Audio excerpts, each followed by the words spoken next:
Nnamdi Okwu Kanu is a British political activist known for advocating for the secessions and independence of Biafra from Nigeria. He is the leader of the indigenous People of Biafra (IPOB), which he founded in 2012. Kanu was born 25th September 1967 in Isiama Afara Okwu, Umuahia. His father, Eze Israel Okwu Kanu, and his mother, Ugeze Nene Kanu, were Nigerian traditional monarchs. He attended Library Avenue Primary School and went to Government College, Umuahia, for his secondary education before moving to study at University of Nigeria, Nsukka, and moved to the UK before graduating. Kanu began his activism for the freedom of Biafra as a Radio Biafra director and anchor of Biafra awareness under Ralph Uwazuruike, leader of the movement for the Actualisation of Sovereign States of Biafra, M.A.S.S.OB. Radio Biafra, however, was established by the defunct Biafran government in 1967 with the aim of championing the Biafran cause. Kanu was a relatively obscure figure until 2009 when he started Radio Biafra, a station that called for an independent state for the Igbo people and broadcast to Nigerians from London. In 2014, he founded IPOB, and on 5th September 2015, Nnamdi Kanu was a guest speaker at the World Igbo Congress, which was held in Los Angeles. On 18th October 2015, it was reported that Kanu had been arrested in Lagos State by Nigerian Secret Police, the Department of State Services. Kanu had told his solicitors that on 14th October 2015, he was arrested by the agents of the federal government of Nigeria, the State Security Services, in his hotel room at the Golden Tulip Essential Hotel, Ikeja, Lagos State. The solicitors, in a press briefing, said, between 14th and 17th October 2015, their clients' whereabouts were unknown until 18th October 2015, when the press media broke the news of his arrest and detention by the SSS in Abuja. The news of his arrest generated protests across states. On 19th October 2015, it was reported that Nnamdi Kanu had been granted bail after a secret arraignment at Magistrate Court, Wuse 11, Abuja. However, the bail seemed controversial and there were claims that the DSS announced the bail to calm the angry people of Biafra. The Magistrate Court, first sitting in Abuja on 18th November 2015, ordered the Department of State Services to produce Kanu at the court on 23rd November 2015. However, it was reported that the DSS obtained a secret court order to detain Nnamdi Kanu. Kanu's lawyer, Vincent Obete, in an interview said whilst in court, the prosecutor gave him a document containing a court order permitting the DSS to detain Kanu for the next 3 months to conclude what they said was an investigation of terrorism and terrorism financing. Kanu was finally arraigned on 23rd November 2015 in an Abuja magistrate court for the first time for charges of criminal conspiracy, intimidation, and membership of an illegal organization.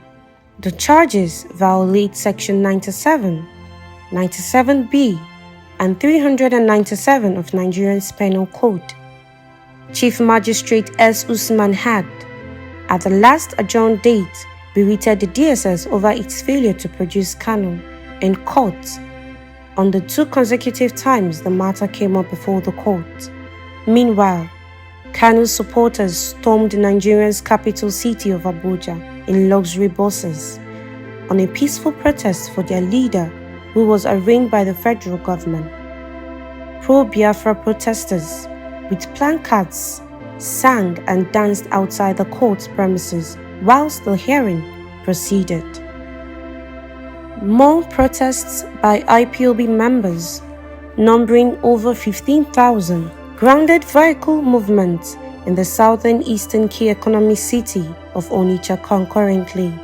Kanu, through his counsel, filed an application asking the federal authorities to transfer him from the custody of the Department of State Services to prison.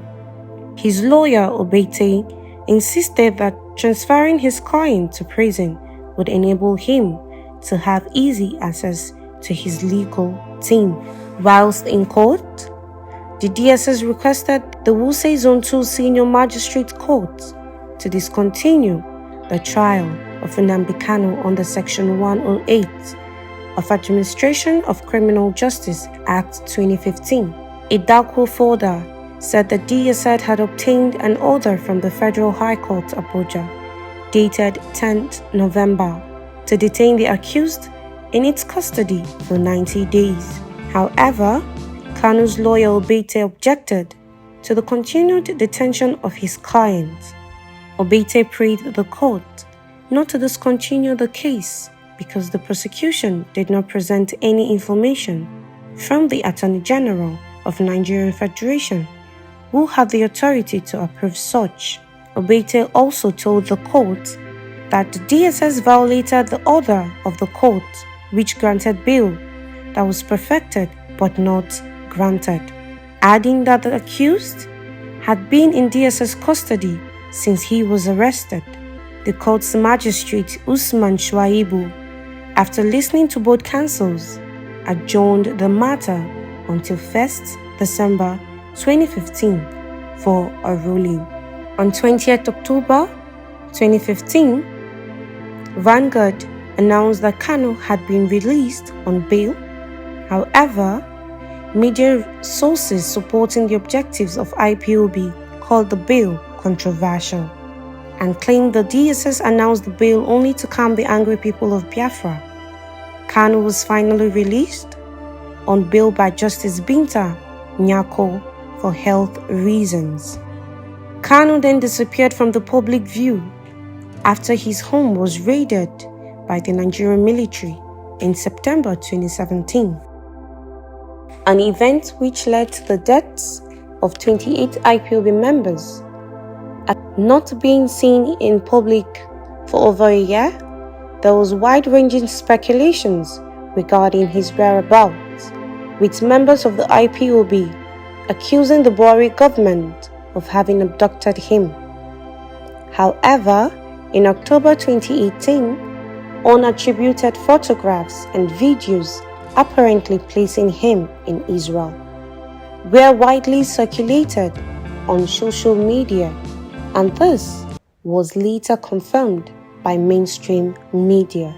In December 2020, Kanu announced that IPOB had organized the Eastern Security Network, ESN, which was supposed to defend southeastern Nigerians from bandits and armed Fulani herders. Kanu later gave all the governors of southeast Nigeria 14 days to ban open grazing, threatening to deploy the ESN to enforce a ban if the authorities did not do so.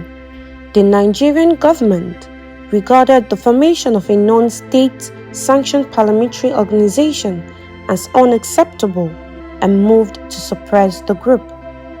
The situation escalated in January 2021 when the Nigerian military was repelled in an attempt to expel the ESN from Molu, Imo State. The Nigerian Army and Air Force renewed hostilities on 18th February by launching a military offensive against the ESN. The next day, IPOB declared that as of 18th February, a state of war had existed between Nigeria and Biafra. IPOB and other Biafran separatist groups consequently began to mobilize and fight the security forces across several southern Nigerian states.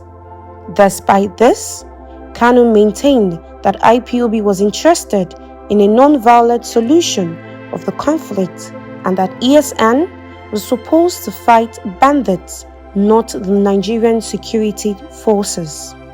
Regardless, Nigerian authorities designated IPOB as a terrorist organization and claimed that Kanu was inciting violence. On 27 June 2021, Kanu was allegedly arrested in Kenya by Interpol and extradited to Nigeria, where he is supposed to face trial. However, Interpol in 2023 denied any involvement in the arrest.